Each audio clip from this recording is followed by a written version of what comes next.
साथियों, पॉलिटी की आज जो हमारी कक्षा है इसमें हम आज सुप्रीम कोर्ट के बारे में पढ़ेंगे। इससे पहले हमने जो संसद जो मतलब केंद्रीय व्यवस्था संचालिका है उसके 3 अंग हैं, जो जिसमें एक कार्यपालिका के बारे में हम पढ़ चुके हैं, फिर हम विधायिका के बारे में भी पढ़ चुके हैं, संसद को हमने पूरा किया। अभी हम जो न्यायपालिका है केंद्रीय स्तर पर उसे देखने का प्रयास करेंगे और इस क्लास में हम जो सुप्रीम कोर्ट है उसके जो भी फंक्शन है, जो भी उसके अधिकार हैं, जो भी शक्तियां हैं, जो भी कंपोजिशन है, उन सभी चीज़ों के बारे में यहाँ पर जानने का प्रयास करेंगे। तो ठीक है, यही देखते हैं। सबसे पहले आप वही इसे नोट डाउन करने का प्रयास करिए और वीडियो को पहले लाइक कर दीजिए और अन्य दोस्तों तक भी इसे जरूर साझा करिए ताकि उन्हें भी इस का लाभ मिल सके और मुझे भी एक प्रेरणा मिल सके कि लोग मुझसे जुड़ रहे हैं। ठीक है, तो ठीक है, सबसे पहले हम देखते हैं उच्च न्यायालय को। उच्च न्यायालय के बारे में जाने तो सबसे पहले इसके संविधान में इसके कंपोजिशन की बात करें कि मतलब ये कहाँ पर स्थित है।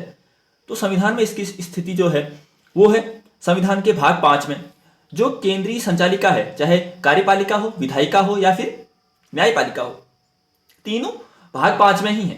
आर्टिकल 52 से लेकर 151 तक है ना ये सभी चीजें, जहां 148 से लेकर 151 तक कैग है, उससे पहले 147 तक, 124 से 147 तक न्यायपालिका के बारे में बताया गया है। और तो ठीक है, उच्चतम न्यायालय न्यायिक व्यवस्था कहां से, भाग 5 में अनुच्छेद 124 से 147 तक। ठीक है, अब जो भारतीय न्यायिक व्यवस्था है वो एकीकृत न्यायिक व्यवस्था है। एकीकृत का तात्पर्य कि जो सुप्रीम कोर्ट है वो सबसे ऊपर रहेगा, उसके नीचे उच्च न्यायालय रहेंगे, उसके नीचे जो भी ये डिस्ट्रिक्ट न्यायालय है या फिर सबऑर्डिनेट कोर्ट्स है ना वो आएंगे, यानी सुप्रीम होगा वो उच्चतम न्यायालय होगा, क्योंकि वो उच्च न्यायालयों के मामलों जब उच्च न्यायालय के जो भी मामले होते हैं अगर डिस्प्यूट होता है तो वो सुप्रीम कोर्ट में जाते हैं। ऐसे ही जो डिस्ट्रिक्ट वाले मामले होते हैं वो डिस्प्यूट होता है तो पहले उच्च न्यायालय में जाते हैं। यानी ये एक हायरार्की है। जो मैंने बताया था ना, भारतीय जो संविधान है उसकी विशेषताओं में मैंने बताया था कि यहाँ एकीकृत न्याय व्यवस्था है, यानी सबसे ऊपर supreme court, then high courts, then district court से फिर सबऑर्डिनेट कोर्ट्स आएंगे। अब ये जो एकीकृत न्याय व्यवस्था है ये ली कहां से गई है, ये क्वेश्चन एग्जाम में बनता है। तो ये है जो भारत सरकार एक्ट 1935 था ना, भारत सरकार अधिनियम 1935, वहां से यह व्यवस्था ली गई है कि भारत में जो न्यायिक व्यवस्था की संरचना होगी वो एकीकृत होगी, यानी सभी, यानी यहां सुप्रीम कोर्ट जो है वो सर्वोच्च है, उसके नीचे फिर हाई कोर्ट है, फिर डिस्ट्रिक्ट कोर्ट है, फिर सब ऑर्डिनेट कोर्ट्स हैं। ठीक है, और संविधान में इसकी स्थिति क्या है, भाग 5 में अनुच्छेद 124 से 147 तक। ठीक है, अब अगर हम मूलतः देखें कि जो सुप्रीम कोर्ट है उसमें न्यायाधीशों की संख्या थी कितनी, तो जब मूलतः यानी 1950 जब संविधान बना उसके बाद जब हाईकोर्ट फंक्शन में आया 1950-1951 के दौरान, तो तब उसमें न्यायाधीशों की संख्या थी 8 न्यायाधीश थे टोटल। मतलब कितने न्यायाधीश हो सकते थे उस दौरान, 8 न्यायाधीश हो। ये पूछ सकता है कि जब सुप्रीम कोर्ट बना उस दौरान न्यायाधीशों की संख्या कितनी थी सुप्रीम कोर्ट में, तो 8 थी। अब वर्तमान में जो सुप्रीम कोर्ट है वहां जो जजेज हैं उनकी मैक्सिमम क्षमता, मतलब कितने जज हो सकते हैं, वो हो सकते हैं 34। पहले 31 थे, फिर 2021 या 22 में संशोधन हुआ शायद इसमें, फिर अभी 34 कर दिए गए हैं। तो अभी के समय में सुप्रीम कोर्ट में 34 जजेज हो सकते हैं, लेकिन अभी 32 ही हैं क्योंकि 2 पद रिक्त हैं। ठीक है, मतलब हो कितने सकते हैं, मैक्सिमम 34 हो सकते हैं। एक जो मुख्य न्यायाधीश होगा और 33 अन्य न्यायाधीश होंगे। ठीक है, चलो याद हो गया। अभी मूलतः 8 थे, अभी मैक्सिमम जो क्षमता है सुप्रीम कोर्ट में जजेज की वो 34 है। ठीक है, अब देखते हैं। अब न्यायाधीशों की नियुक्ति की बात की जाए तो जो न्यायाधीश हैं उनकी नियुक्ति कौन करता है, बस सिंपल है। ध्यान रखिए कि जो न्यायाधीश हैं उनकी नियुक्ति राष्ट्रपति द्वारा की जाती है। जैसे मंत्रियों की नियुक्ति, प्रधानमंत्री की नियुक्ति, ये सभी किसके द्वारा की जाती है, राष्ट्रपति द्वारा ही करी जाती है ना। तो वैसे ही जो न्यायाधीश हैं उनकी नियुक्ति भी राष्ट्रपति द्वारा ही की जाती है। लेकिन जो अन्य न्यायाधीश होते हैं ना, मुख्य न्यायाधीश को तो उसने चुन लिया, ठीक है। अब जो अन्य न्यायाधीश हैं उनकी नियुक्ति करेगा जिस समय राष्ट्रपति, तो मुख्य न्यायाधीश से सलाह लेगा। ध्यान रखिए, अगर अन्य न्यायाधीशों की नियुक्ति की जा रही है सुप्रीम कोर्ट में तो वो राष्ट्रपति ही करेगा, लेकिन पहले जो मुख्य न्यायाधीश है उससे पूछेगा कि सलाह करेगा, मतलब कि किसे करें किसे न करें, ये ठीक रहेगा वगैरह वगैरह। तो अन्य न्यायाधीशों की नियुक्ति करते समय राष्ट्रपति मुख्य न्यायाधीश की सलाह लेगा। अब इसी सलाह वाले टर्म पर, परामर्श वाले टर्म पर 4 जजेज केस हो गए। First जजेज case, second जजेज case, third जजेज case, फिर फोर्थ जजेज केस। तो केवल इसी सलाह, यानी जो मुख्य न्यायाधीश राष्ट्रपति को सलाह दे रहा है उसकी प्रकृति क्या है, राष्ट्रपति बाध्य है उसे मानने के लिए या नहीं भी मान सकता है, या कौन कौन मिलकर दे सकते हैं। फिर हम जो कॉलेजियम व्यवस्था पढ़ते हैं आजकल, कॉलेजियम सिस्टम, लिख लो कहीं पे कि जो कॉलेजियम व्यवस्था है वो किससे जुड़ी है, न्यायपालिका से जुड़ी है। जो सुप्रीम कोर्ट है या फिर हाई कोर्ट है वहां जजेज की नियुक्ति के लिए कॉलेजियम व्यवस्था, वैसे कोई डिफाइन संरचना नहीं है लेकिन समय के साथ डेवलप हो गई है वो। अब कैसे हुई है हम समझते हैं। देखिए, तो हमने क्या कहा, अन्य न्यायाधीशों की नियुक्ति करनी है तो राष्ट्रपति ने मुख्य न्यायाधीश से सलाह लेनी होगी। अब यह सलाह कैसी है, बाध्यकारी है या फिर राष्ट्रपति नहीं भी मान सकता। अब इसके बारे में हुआ, सबसे पहले इनका जो सन है वो जरूर याद रखिएगा। अब मैं आपको समझा रहा हूं, किसी को लिखने का मन करे शॉर्ट में तो आप लिख भी लेना। अब उतना लंबा मैं लिख नहीं सकता, मतलब क्योंकि फिर वो बोझिल नोट्स बन जाएंगे, आपको क्वेश्चन इसी में से बन जाएंगे, लेकिन और समझना है तो थोड़ा साइड में। पहले हुआ प्रथम न्यायाधीश मामला 1982 में। इसका नाम एक SP Gupta versus union of India भी है। अब एग्जाम में किस लेवल का पूछता है वो पता नहीं, S Gupta versus union of India का मामला है इसका अन्य नाम। तो इसमें क्या हुआ, हमने कहा कि जो मुख्य न्यायाधीश है वो राष्ट्रपति को सलाह देगा। अब मुख्य न्यायाधीश ने राष्ट्रपति को सलाह दी, तो इस मामले में यह कहा गया कि जो मुख्य न्यायाधीश राष्ट्रपति को सलाह दे रहा है वो मानने के लिए राष्ट्रपति बाध्य नहीं है, राष्ट्रपति नहीं भी मान सकते। यह मतलब कि जो मुख्य न्यायाधीश है उसने कहा कि इस आदमी को जज बना दीजिए। अब राष्ट्रपति वो नहीं भी मान सकता है, यह कहा गया प्रथम न्यायाधीश मामले कि राष्ट्रपति मानना चाहे तो माने, न मानना चाहे तो न माने, बाध्यकारी नहीं है, यह कहा गया पहले मामले में। अब देखते हैं द्वितीय न्यायाधीश मामला, सन जरूर याद रखिएगा। प्रथम न्यायाधीश मामला 1982 का, द्वितीय न्यायाधीश मामला 1993 का। द्वितीय न्यायाधीश मामला 1993 का, इसमें क्या कहा गया कि देखिए, इसमें कहा गया कि जो मुख्य न्यायाधीश राष्ट्रपति को सलाह देगा कि इस जज को नियुक्त करिए, वो मानने के लिए राष्ट्रपति बाध्य है। देखिए ध्यान से रखिए, ऊपर तो कहा गया प्रथम न्यायाधीश मामले की बाध्य नहीं है, लेकिन यहां कहा गया द्वितीय न्यायाधीश मामले की जो मुख्य न्यायाधीश राष्ट्रपति को सलाह देगा वो मानने के लिए राष्ट्रपति बाध्य है। लेकिन मुख्य न्यायाधीश केवल अपनी मन से सलाह नहीं देगा, वो दो अन्य न्यायाधीशों से बात करेगा, फिर जो सलाह देगा वो मानने के लिए राष्ट्रपति बाध्य है। समझिए, यहां पर कोलिजियम व्यवस्था डेवलप हो चुकी है, यानी मुख्य न्यायाधीश हुआ, वो दो अन्य न्यायाधीशों से बात करेगा, फिर राष्ट्रपति को सलाह देगा और फिर राष्ट्रपति वो सलाह मानने के लिए बाध्य है। समझ गए? ऊपर में क्या था, मुख्य न्यायाधीश राष्ट्रपति को सलाह देगा, अकेले था वो, और सलाह देगा तो राष्ट्रपति नहीं भी मान सकता। यहां क्या था, मुख्य न्यायाधीश दो अन्य जजों से नियुक्त बात करेगा, फिर राष्ट्रपति को सलाह देगा, राष्ट्रपति वो मानने के लिए बाध्य है। चलो, फिर तृतीय न्यायाधीश मामला आया 1998 में, सन जरूर याद रखिएगा। वो वनडे एग्जाम में तो सन ही पूछेगा शायद, थोड़ा और गहरे एग्जाम होंगे तो फिर जो मैं कह रहा हूं वो सब भी पूछेगा। तृतीय न्यायाधीश मामले में क्या हुआ, ऊपर तक क्या था द्वितीय में कि मुख्य न्यायाधीश दो अन्य न्यायाधीशों से बात करके राष्ट्रपति को सलाह देगा और राष्ट्रपति वो सलाह मानने के लिए बाध्य है। अब तृतीय न्यायाधीश मामला जो 1998 में हुआ उसमें कहा गया कि मुख्य न्यायाधीश दो नहीं अब चार अन्य न्यायाधीशों से बात करेगा। पहले दो था ना द्वितीय मामले में, अब कहा गया कि मुख्य न्यायाधीश चार अन्य न्यायाधीशों से बात करेगा, फिर राष्ट्रपति को सलाह देगा और राष्ट्रपति वो सलाह मानने के लिए बाध्य है। समझ में आ गया? अब यहां पे कोलिजियम व्यवस्था प्रॉपर डेवलप हो चुकी। एक मुख्य न्यायाधीश प्लस चार अन्य न्यायाधीश मिलकर राष्ट्रपति को कहेंगे कि आप इसे जज बनाइए या उसे जज बनाइए वगैरह वगैरह, और राष्ट्रपति वो मानने के लिए बाध्य है। समझ गए? यही कोलिजियम व्यवस्था हुई। कोलिजियम व्यवस्था डेवलप कहां से? ये जो जजेस केस हुए, फर्स्ट जजेस केस, सेकंड जजेस केस, फोर्थ थर्ड जजेस केस, इनमें ही डेवलप हुई। तो इतना तो समझ में आ गया। सन जरूर आ जाएगा, पहला हुआ 1982 में, फिर हुआ 1993 में, फिर हुआ 1998 में। अब चतुर्थ न्यायाधीश मामला, इसमें क्या था 2015 में।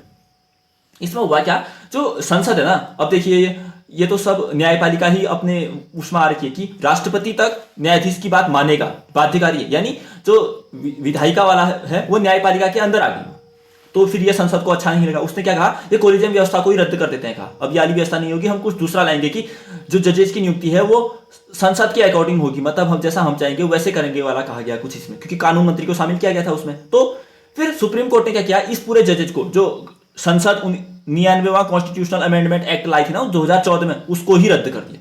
नहीं, ऐसा आप दखल अंदाजी नहीं कर सकते, क्योंकि हमारे यहाँ जो न्यायपालिका है वो स्वतंत्र है। ऐसे तो आप हमारी जो स्वतंत्रता है उसको दखल अंदाजी कर रहे हैं, उस पर कमी आ जाएगी ना उसके बाद। तो जो एक्ट लाए थे संसद, 99वां कॉन्स्टिट्यूशनल अमेंडमेंट एक्ट, क्यों लाए थे? ये कोलिजियम व्यवस्था को समाप्त करने के लिए। उसको सुप्रीम कोर्ट ने रद्द कर दिया कि यह मान्य नहीं होगा।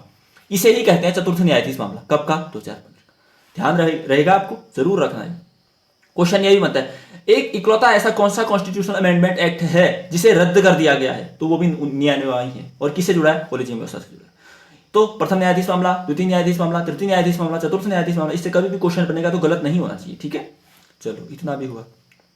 अब हम देखते हैं जो उच्चतम न्यायालय के न्यायाधीश हैं, जो उच्चतम न्यायालय के न्यायाधीश है ना, उनको हटाया भी तो जाता होगा, क्योंकि जो अब अक्षमता है या दुर्व्यवहार है, ऐसे कारणों पर तो हटाया जा सकता है किसी, तो उनको हटाने के लिए कोई प्रावधान है हमारे यहाँ? आजकल एक्ट बहुत पूछे जा रहे हैं कि ये एक्ट कब का है, वो एक्ट कब का है, तो ध्यान रखिए उच्चतम न्यायालय के जो न्यायाधीश हैं उनको हटाने के लिए एक प्रक्रिया है, जो मतलब एक एक्ट बनाया गया, वो है न्यायाधीश जांच एक्ट। कब का है? 1968 का। याद रखिएगा, उच्चतम न्यायालय के न्यायाधीशों को हटाने के लिए जो प्रक्रिया बताई गई है वो बताई गई है न्यायाधीश जांच एक्ट 1968 में, न्यायाधीश जांच अधिनियम 1968 में। ठीक है, तो अब तक कितने जजों को हटाया गया सुप्रीम कोर्ट में? एक भी जज को नहीं हटाया गया। ये क्वेश्चन बना भी था एग्जाम में कि सुप्रीम कोर्ट के किसी भी न्यायाधीश पर अब तक महाभियोग नहीं लगाया गया। महाभियोग मतलब हटाने की प्रक्रिया, तो याद रहेगा सुप्रीम कोर्ट के किसी भी न्यायाधीश पर अब तक महाभियोग नहीं। एक एम रामास्वामी एक जज थे सुप्रीम कोर्ट में, उनके खिलाफ लाया गया था, लेकिन वो पूरा प्रोसीजर हुआ ही नहीं, मतलब आगे फिर रद्द कर दिया गया उसे। ठीक है, तो अभी तक किसी पर भी महाभियोग नहीं लगाया सुप्रीम कोर्ट में। एक्ट कब का है? 1968 का। अब हम देखते हैं कि जो सुप्रीम कोर्ट में कोई कार्यकारी मुख्य न्यायाधीश होता है, कोई तदर्थ न्यायाधीश होते हैं, कोई सेवानिवृत्त न्यायाधीश होते हैं, उनको नियुक्त कौन करता है? बस यही देखते हैं। तो देखिए, जो कार्यकारी मुख्य न्यायाधीश है, अब देखिए किसी समय अनुपलब्ध तो रह सकते हैं, कुछ तबियत खराब होगी वगैरह वगैरह, कुछ भी हो गया, डेथ हो गई या अन्य चीजें, तब जो कार्यकारी मुख्य न्यायाधीश बनाए जाते हैं और उनकी नियुक्ति कौन करते हैं? उनकी नियुक्ति करते हैं राष्ट्रपति। इतना ही याद रखना कि कार्यकारी मुख्य न्यायाधीश की नियुक्ति किसके द्वारा की जाती है? राष्ट्रपति के। ठीक है, फिर तदर्थ न्यायाधीश होते हैं। एक तदर्थ न्यायाधीश का तात्पर्य कि देखिए, कोई भी बेंच है, अब जैसे एक और जरूरी बात बता रहा हूं, लिख लीजिए। जो संवैधानिक पीठ होती है ना, उसमें कितने जजेस शामिल होते हैं? 5 जजेस शामिल होते हैं, जरूर से। कोई संवैधानिक मामला है, उसकी सुनवाई करने के लिए कोई पीठ नियुक्ति की गई है, किसी पीठ की नियुक्ति की गई है, तो उसमें कितने जजेज होंगे? उसमें 5 जजेज होंगे। इसलिए कहते हैं कि संवैधानिक पीठ में कम से कम 5 जजेस तो होने चाहिए। ठीक है, उससे कम वाली पीठ संवैधानिक पीठ नहीं कही जाएगी। तो देखिए, अब देखिए संवैधानिक मामला है कोई, उस पर जजेज चाहिए 5, मान लिया जाए उस दौरान 4 ही उपलब्ध रहे। अब कोरम पूरा हुआ नहीं ना, कोरम मतलब कि न्यूनतम कितने जज चाहिए? तो 5 जज चाहिए। हमने कोरम पढ़ा था ना संसद के लिए भी, लोकसभा के लिए, राज्यसभा के लिए भी। तो ऐसे ही न्यायाधीशों के लिए भी अगर मान लिया जाए मिनिमम 5 सदस्य 5 जज चाहिए थे, 4 ही रहे, अब कोरम पूरा हुआ नहीं, तो तदर्थ न्यायाधीश की नियुक्ति करेंगे कि चलो आप इस मामले को सुनने के लिए फिलहाल आप आ जाओ, ताकि कोरम तो पूरा हो। तो तदर्थ न्यायाधीश की कोरम पूरा करने हेतु, यानी जितने जज चाहिए उसमें उतने उपलब्ध नहीं है, तो किसी अन्य को नियुक्त किया जाता है। इनकी नियुक्ति कौन करता है? तो इसकी नियुक्ति करते हैं मुख्य न्यायाधीश, ये जरूर याद रखिए। लेकिन राष्ट्रपति से पहले पूछेंगे कि मैं नियुक्त कर रहा हूं करके, तो नियुक्त कौन करेंगे? मुख्य न्यायाधीश। तदर्थ न्यायाधीश पता चल गया, कोरम पूरा करने के लिए नियुक्ति करेंगे मुख्य न्यायाधीश, लेकिन राष्ट्रपति को पूछेंगे पहले कि मैं इसको, मतलब पूर्वानुमति लेंगे। ठीक है, अब देखिए सेवानिवृत्त न्यायाधीश। सेवानिवृत्त मतलब जो रिटायर हो चुके हैं, अब उनको दोबारा बुला रहे हैं कि चलो आ जाओ, वर्कलोड ज्यादा हो रहा है हमारा, थोड़ा आप भी कर लो काम करके। तो इनकी नियुक्ति कौन करेगा? इनकी नियुक्ति भी मुख्य न्यायाधीश करेंगे, राष्ट्रपति की पूर्वानुमति। हो गया, सिंपल है। कार्यकारी मुख्य न्यायाधीश राष्ट्रपति नियुक्त करेंगे, तदर्थ न्यायाधीश मुख्य न्यायाधीश नियुक्त करेंगे लेकिन राष्ट्रपति को बताएंगे, और सेवानिवृत्त न्यायाधीश मुख्य न्यायाधीश नियुक्त करेंगे लेकिन राष्ट्रपति को पूछेंगे पहले। ठीक है, इतना भी हो गया होगा याद आपको। अब हम देखते हैं उच्चतम न्यायालय के क्षेत्राधिकार क्या क्या है, मतलब शक्तियां क्या क्या है, उच्चतम न्यायालय क्या क्या कर सकती हैं। जो भी महत्वपूर्ण बातें हैं वही मैंने शामिल करी हैं। जो टेक्निकल चीजें होंगी, जो समझने में अधिक समय लगेगा और काम की नहीं है, तो मैंने छोड़ दी। यहां देखिए, अब उच्चतम न्यायालय के क्षेत्राधिकारों की बात की जाए, या क्षेत्राधिकार मतलब कि कार्य करने का क्षेत्र क्या है उसका, तो इसमें कुछ कुछ मामले आते हैं, वो हम समझने का प्रयास करें। पहला होता है इसका एक मूल क्षेत्राधिकार। मूल क्षेत्राधिकार का तात्पर्य कि इन मामलों को केवल और केवल उच्चतम न्यायालय ही सुनेगी, मतलब हाईकोर्ट नहीं सुन सकता इन मामलों को, इसे कहते हैं मूल क्षेत्राधिकार। मूल क्षेत्राधिकार का तात्पर्य कि ये वो मामले हैं जिन्हें केवल उच्चतम न्यायालय में ही सुना जाएगा, इसके अलावा कोई भी कोर्ट इस पर बात नहीं करेगा, इसे कहते हैं मूल क्षेत्राधिकार। और मूल क्षेत्राधिकार किन मामलों में होता है? संघीय मामलों में। संघीय का मतलब कि केंद्र और राज्य वाले मामलों में, केंद्र के राज्य से संबंध, राज्य के राज्य से संबंध, या 2-3 राज्यों के केंद्र से संबंध, ऐसे वाले मामले, इन्हें कहते हैं संघीय मामले। संघीय मामले मतलब केंद्र और राज्य की बात। तो संघीय मामलों में सुप्रीम कोर्ट का मूल क्षेत्राधिकार है। समझ गए? आएगा एग्जाम में कि सुप्रीम कोर्ट का मूल क्षेत्राधिकार किस मामलों में? संघीय मामले, मतलब कि केंद्र और राज्यों के बीच के कोई मामले हो गए, या 2 से अधिक राज्यों के कोई मामले हो गए, या फिर राज्यों के केंद्र के साथ कोई मामले हो गए, उन मामलों की सुनवाई केवल सुप्रीम कोर्ट में ही की जाएगी। समझ में आया? जरूर याद करें। और अगर इसका अनुच्छेद लिखना चाहें तो आप इसका अनुच्छेद 131 में बताया गया है कि जो संघीय मामले होंगे उसमें सुप्रीम कोर्ट का मूल क्षेत्राधिकार होगा। समझ में आ गया? नहीं आया तो आप रिवाइंड करके फिर से देख लीजिए इसे।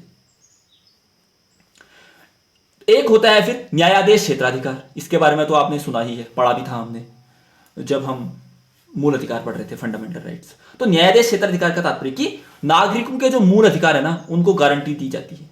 अनुच्छेद 32 पढ़ा था हमने, संवैधानिक उपचारों का अधिकार कहते हैं हम। तो इसका तात्पर्य कि जो सुप्रीम कोर्ट है वो नागरिकों के मूल अधिकारों का गारंटर होगा, यानी नागरिकों के अगर मूल अधिकारों का हनन होता है तो वो उनको सीधे सुप्रीम कोर्ट जा सकते हैं कि जी हुजूर, हमारी ये मूल अधिकार है, इसका उल्लंघन हो गया है, तो आप हमें न्याय दिलाइए। फिर सुप्रीम कोर्ट रिट जारी करता है, बंदी प्रत्यक्षीकरण, परमादेश, उत्प्रेषण, प्रतिषेध और अधिकार परीक्षा, इन सब के बारे में हम डिटेल से पिछली क्लासेस में पढ़ चुके हैं। नहीं पढ़ा है आपने तो पिछली क्लासेस देख लीजिए। तो लेकिन ध्यान रखने की बात यह है कि जो न्यायाधीश क्षेत्राधिकार है यह मूल क्षेत्राधिकार नहीं। मूल का तात्पर्य कि वो केवल और केवल उच्चतम न्यायालय सुनेगा, लेकिन हमें पता है कि जो रिट जारी करने की शक्ति है वो उच्च न्यायालय के पास भी है, इसलिए इसे हम मूल क्षेत्राधिकार नहीं कहेंगे, क्योंकि यह शक्ति उच्चतम न्यायालयों के पास भी है अनुच्छेद 226 के तहत। ध्यान में आया? न्यायाधीश क्षेत्राधिकार पढ़ा हमने अनुच्छेद 32 के तहत रिट जारी करने वाला, और यह मूल नहीं है क्योंकि याली शक्ति उच्चतम न्यायालयों के उच्च न्यायालयों के पास भी है। वह जो संघीय मामलों में सुनवाई की शक्ति थी वह केवल और केवल उच्चतम न्यायालय के पास थी, इसीलिए हमने उसे मूल क्षेत्राधिकार कहा था। तो इतनी भी बात आपको समझ में आ गई होगी। अब अन्य देखते हैं, सलाहकार क्षेत्राधिकार।